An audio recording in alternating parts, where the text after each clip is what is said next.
brought into the public gallery. And we would remind anybody in the public gallery that they can use mobile devices through a Wi-Fi connection, but only on mute.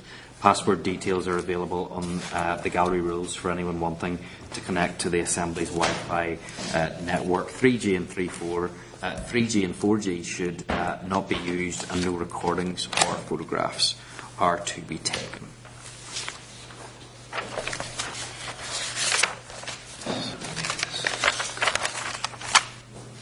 Agenda item 6, e-petitions. We're going to have a presentation on this from the IAS office. Representatives are here to brief us on the work they are doing to develop the online systems necessary for an e-petitions system. A summary of recommendations from the previous committee's report are found at page 30, and a table outlining the 4 phases of the proposed e-petitions model are at page 35. We've been advised that the matters covered in recommendation 4 of the report have proved problematic, but I think IAS officials are going to fill us in on that. So can I invite to the table Paddy McAllister from the IAS office and Martina Dalton from the IAS office, the Information Standards Officer, who can address any data protection issues.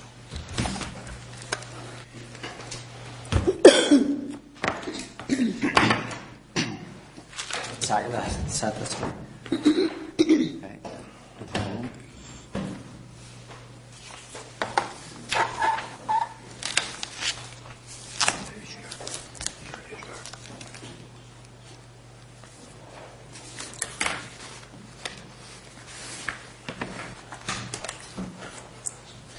So members, from page 32 in your packs there as well, you can see the summary of the recommendation, and recommendation 4 in particular, which shows how this will be carried out in practice.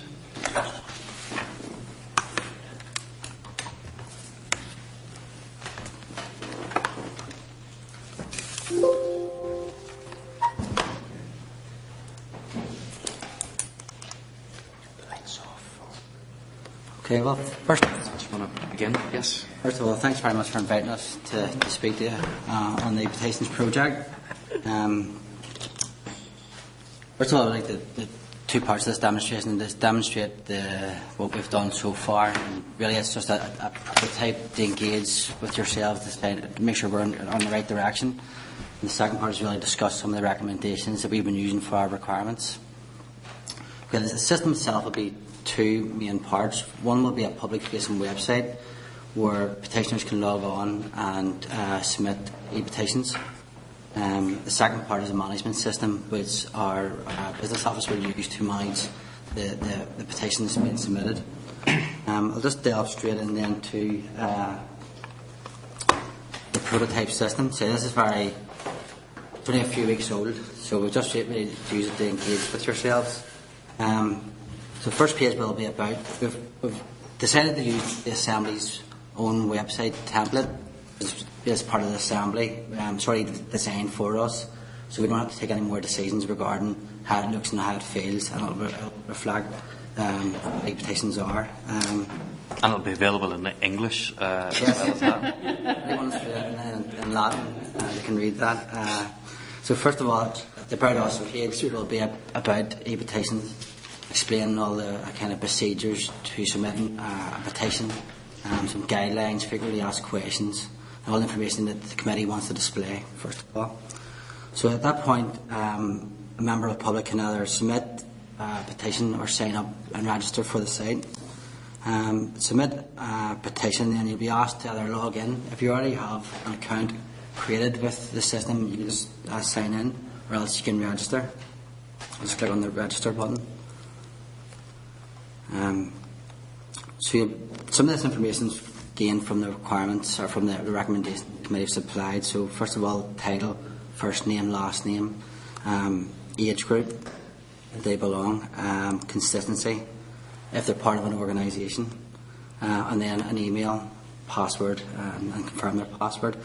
Once a member of the public registers, they'll receive an email to validate whether it's a valid email address. Once they have done that, they can now feel free to submit a petition. Just sign it.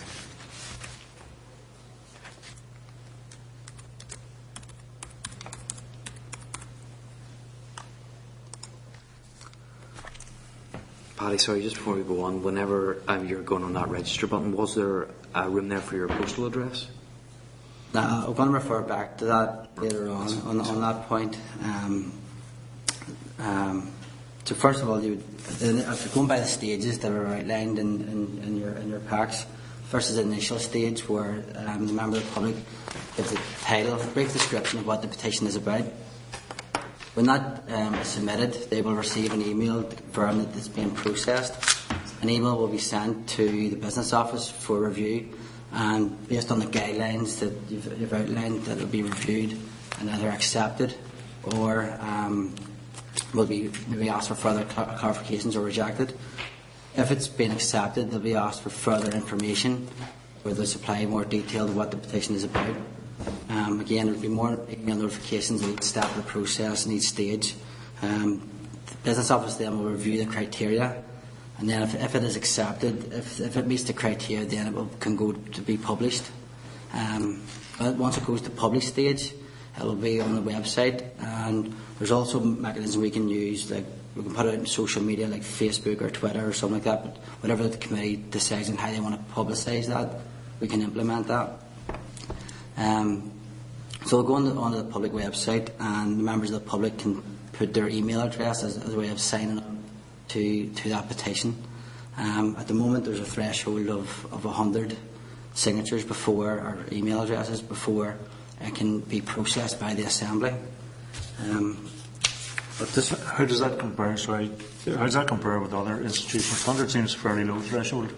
I'm not too sure about that number. It was decided by the committee previously. Yeah, that's an issue I'd actually like us to look at, because I believe 100 is too low, especially when compared with the Parliament. Okay. We could maybe circulate them. There's a few points in the recommendations that IS office would like to discuss and like to really get formal, concrete answers to, so we can progress this system further. First one being the recommendation 4.A. At the moment we have a name, address, email address. Sorry. Martinez has provided some guidance on what information we can actually ask for. So address was one of those pieces of information that might have some data protection issues. Martina might want to discuss some of them things. There's one other then, 4.B. Petitioner must be 18 years of age. At the moment we're using just a drop-down list to confirm what age group you fall into. Now we haven't asked for a date of birth, because that also might have some data protection issues. So what we are seeking is that okay for us to use those age groups as a way to validate that they're over 18, or would the committee like a checkbox, say, are you confirmed that you're over 18? Those kind of issues that we just need confirmed. Also in 4.B, there's must be on the electoral register. We contacted the electoral office, and they've confirmed that we won't have that information, so that we won't be able to validate whether they're on the register or not. So that's another one for the committee to decide how they want to validate. So, through the chair. Yeah. So therefore you can't validate their age. If you can't validate, if they're on the electoral register, you can't validate their age. Yep. That they're over 18 or over. Yep. There's another mechanism that the committee suggests we can definitely implement something, but I think that's the reason why the electoral came in the first time, but we're not able to capture that information or validate against that information. These are some of the issues that are coming up from recommendation 4, because we don't have any way, although the previous committee decided that they should be resident here and that they should be over 18, because the electoral office are not allowing us access, even though we as individual MLAs can access the register. I'm correct in saying that they're not going to allow us to look at that, which means we've no way of verifying whether someone is over 18 or not, and whether they're actually resident in Northern Ireland. unless we put in something in terms of they have to supply a postcode Yes. from here. But again, is that causing issues in terms of providing an address? Could I bring you in there, Martina? Yes, sure. In order to adhere to the data protection principles, we have to be careful to ensure that we have a clear purpose for gathering the information that we're asking of individuals. So we did talk about gathering an address. We've no means of verifying if that is accurate. And therefore, in some respects, it could be seen as excessive information. We did talk about making or asking individuals, making that optional if they chose to provide us with an address. What we would ask, though, of all people to make their submission valid, we would ask for the BT number. But I don't see what we would get out of asking for an address, because we've no way of checking on that. And we would simply ask them to confirm that they are over 18 and to select an age bracket again, because we've no other means of checking if that is valid and correct. So obviously we're bearing in mind the data protection principles, which state that we need a clear purpose for gathering the personal data that we ask of individuals, and that information is adequate, it's relevant, and it's not excessive. So I think what we had looked at in Paddy's demonstration here certainly fits in with those principles. We can, make the address, and we talked about also a telephone number optional, and again that would simply be for contact purposes. Should the committee wish to speak to an individual about their petition, or if they had a query about something. But again, just bearing in mind that each piece of information that we gather, we need to consider our purpose for doing so. Okay. Thanks, Paddy. Do you want to continue?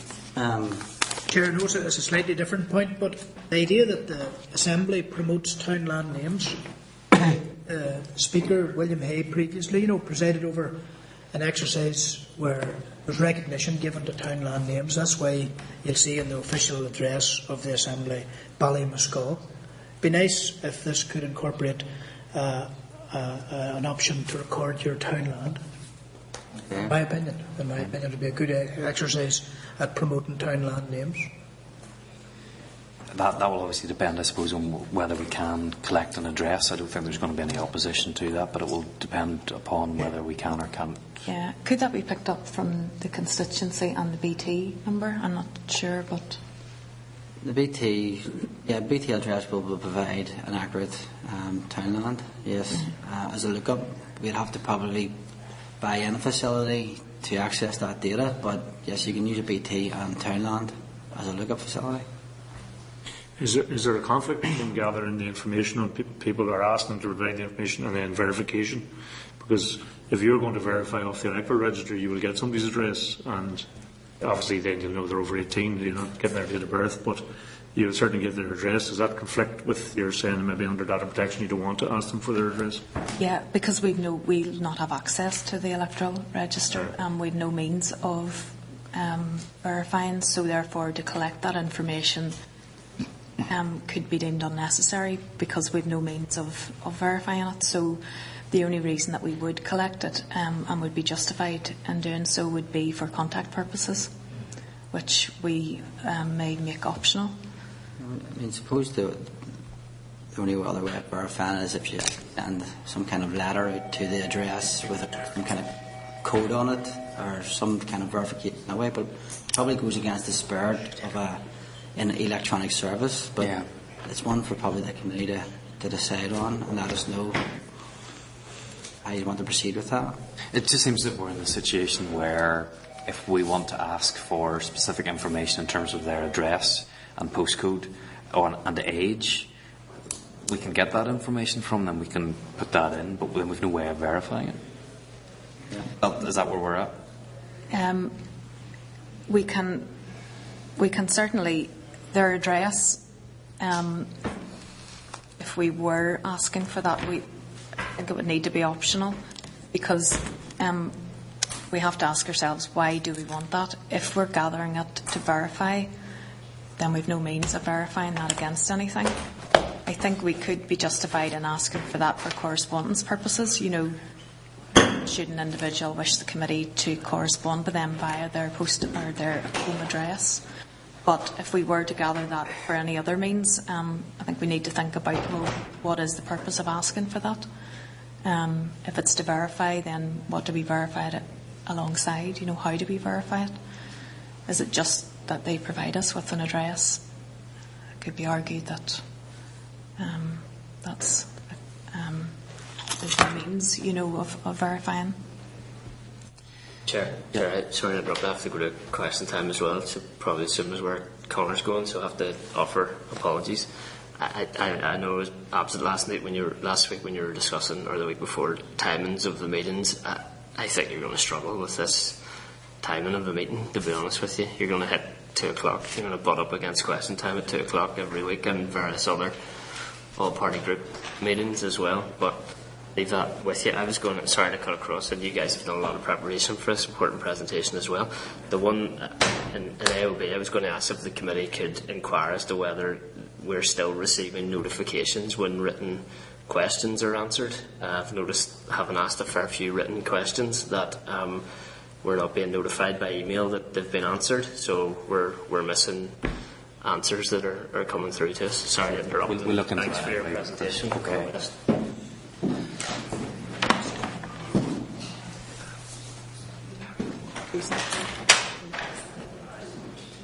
Okay. Yeah, sorry for that, Paddy. Carry on. No problem. So 4C, petitioner must not be an MLA. We've just followed it up a simple checkbox. 4R, there is no limit to how many petitions that a member or a public can submit. On recommendation 5, the threshold being 100 signatures. After it reaches 100 signatures, do you want that to be approved and go forward, or does it stay online for the entire year, or till the end of the bond date? So that's something that we would need the committee to decide once it reaches that threshold. Emails can get notified to the petitioner and to the business office once it reaches that. What's the next step? Does it stay online for a year, or does it just move to the next step straight away after reaching 100? Okay.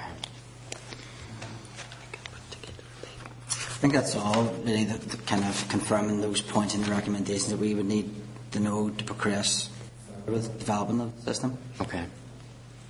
Martina, do you have anything else you want to add? Or sorry, you don't have your own presentation? Are you? I think I've covered some of the main points just in terms of compliance and with the Act, and just really having purpose for gathering information. But I'm content certainly with what Paddy has developed in front of us. Members, we don't have enough people with us anymore in order to make any decisions, but I think it would be good if the clerk would come back to us with a list of those questions for us to have a look at later on. I have a number of concerns that come out of this.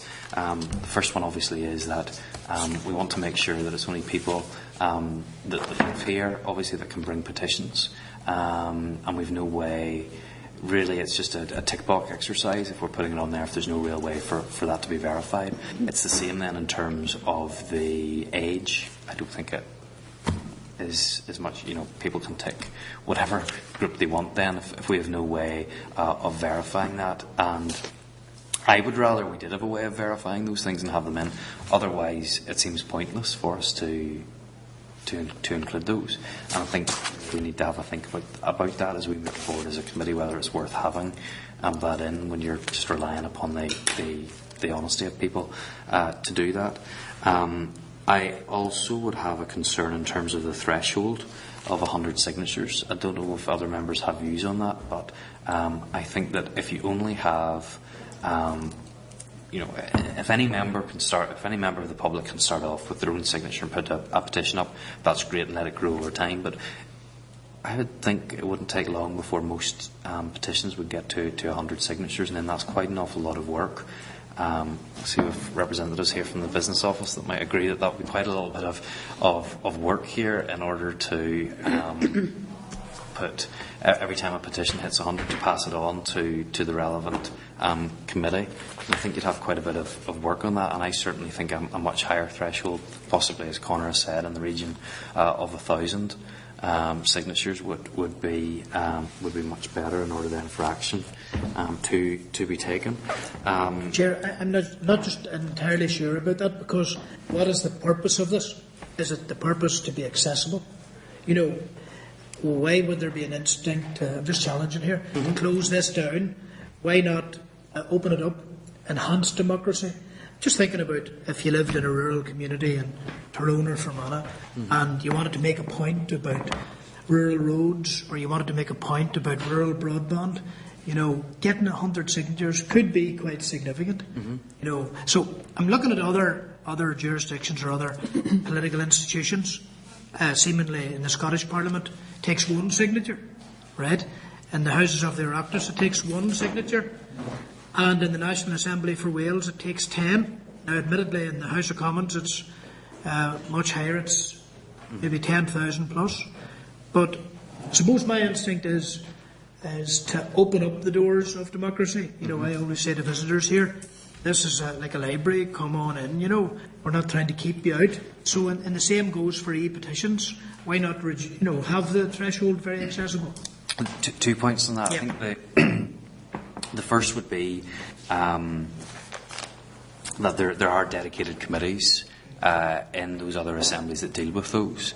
And it's their job to do that. I think we would need to set up something similar if we were to do that. The second point is I feel that it would be very easy for departmental committees, and I can imagine how it would happen.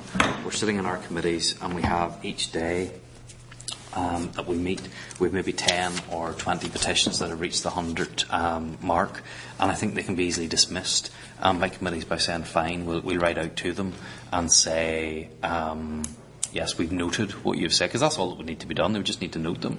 I feel if you have a higher threshold of maybe 1,000, then there's more of a responsibility, I think, on committees to take that seriously. And I think you need to have that level. You need to have a threshold whenever then something. For example, I'm sure, Barry, because you talk about it often enough, broadband in Western. I'm sure you could get 1,000 people gathered up about that broadband issue, and I think that we'd all have to meet about the Ballygolly roundabout. We couldn't do it at our home locations. We'd all have to meet in a central place. Yes, that's right. And you wouldn't be able to get broadband access to get onto the website to get it sorted. But I suppose all I'm doing is challenging you as chair, not on your ruling or anything like that, but just to think about: is it 1,000? Is it 100? You know, if you're erring on this, if you're heading for 1,000.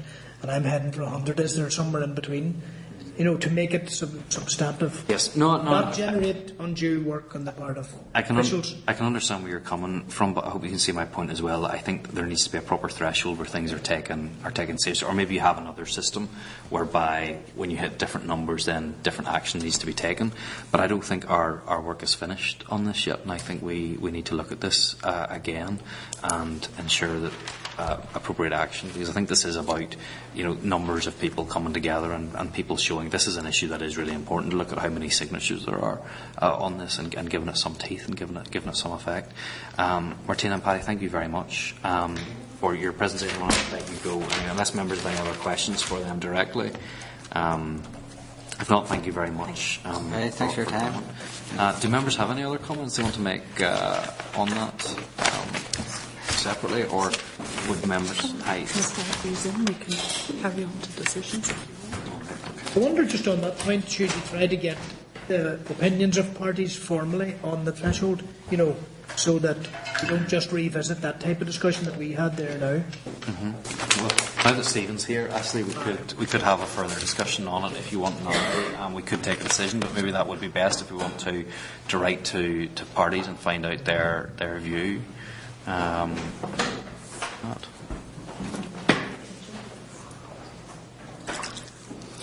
These are the ones I can highlight. Those are the questions if you want to go through them. Those were the ones that were The key decisions. discussed. How many people vote to generate it. So, Stephen, we're discussing e-petitions. Okay. System that we're hoping to set up. We just had a presentation there from the IS office about that. There's a number of issues that came from that, members, and we can look at these in further detail. Do we want a tick box confirming that someone is over 18, or do we ask specifically for their date of birth? Is a postcode sufficient, or should we be asking for an address? Do we want to include townland in the options that are there? And then what actually happens when it does reach 100 signatures? We're talking about the threshold there, Stephen, about whether 100 is too low, and if every petition that gets 100 signatures goes to its relevant committee, does that take away some of the power of e-petitions? I think, certainly in my opinion, that 100 would be too low. I think possibly it'd be fair to say that Barry's open to conversation anyway, and might even think 100's too high. No, I think 100, it's like an auction, this. I think Rosemary has an idea in her head. I thought maybe 500. Go. Something that's not too low and something that's not accessible and high. I do think we will have a lot of committees discussing Jedi. If you've as low as 100 in my experience of the internet, so.